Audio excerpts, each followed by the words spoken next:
Hi, in this video, I'm going to share with you how to work with layers in Storyline 360 after you have created those interactive buttons in Storyline. If you haven't already viewed my previous video on creating interactive buttons in Storyline 360, go ahead and click the link above. So we're here in Storyline, and now we're going to go ahead and give layers to our interactive buttons that we have already created. I actually added 2 more interactive buttons since our last video. So let's click on our character, and we're going to make sure that we have enough states and interactions for her. So we added talking and surprised last time, and I added in confused, but let's add in a custom state. So we'll just name it, you can name it anything you want when you do that. So we're just going to name it custom state. We'll click add. And when we do that, we come up here to design and click on expression. Let's give her a disappointed look. And maybe we want to change her perspective and she can look to the left. Okay, so that'll be our custom state. Okay, so now we want to go ahead and begin adding in layers so that we can have feedback when our learner clicks on each one of the modules. So let me show you. We'll click preview. I've already added in one. So here on module 1, you'll see that this is what comes up when you add in a layer. So I'm going to show you how you can add this in. Coming down here to the bottom, we're going to click on add a new layer. You see I've already got the first one in here and named it module 1 feedback. And then you just go ahead and click what you want to name it.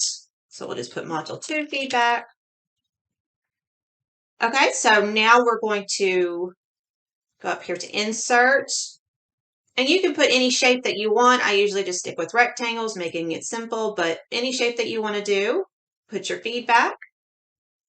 And we can give it a different color. And then put equal, open parenthesis, close parenthesis. So that kind of gives you an idea of what feedback would look like. Now, when we're in this right here, our learner will see this when they are looking at the screen, but they cannot get out of this. So we're going to need to add in a trigger so that they can get out of this feedback, because the feedback opens up and it blocks everything off. So what we're going to do is we can just here, we'll click on this oval right here. And we'll just add it right here. Maybe make it red, so that they can click on that and that'll be their button to get out. So if we want to, we can go ahead and duplicate that to make it for the rest of the modules. So we'll just click the duplicate button right here. Okay, so let me show you how we are going to do triggers, because we can't do anything without triggers. So we have our layers all set up. So let's go back down here to base layer. We're going to click on triggers. And remember, you're always asking yourself, what do I want to do and when do I want to do it? So we want to show a layer when module 1 feedback. I've already clicked on that one, so we're going to do module 2 feedback.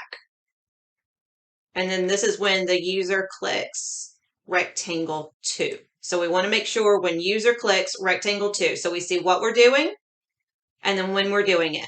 We'll click OK. Okay, so one more thing that we have to do. Let's click on our module 2 feedback. And we're going to click on our oval here. This is our little button so the learner can exit back out. So we have to give it a trigger so that the learner can click on it. So we're going to click the trigger.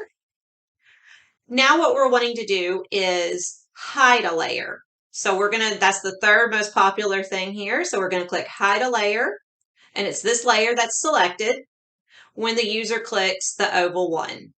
Okay, so we'll click OK. Let's go back down here to our base layer. All right, so let's click preview. Okay, so that was the one that I created, and this is the one that we created. So there's our feedback, and when we clicked on the button, it brings us back.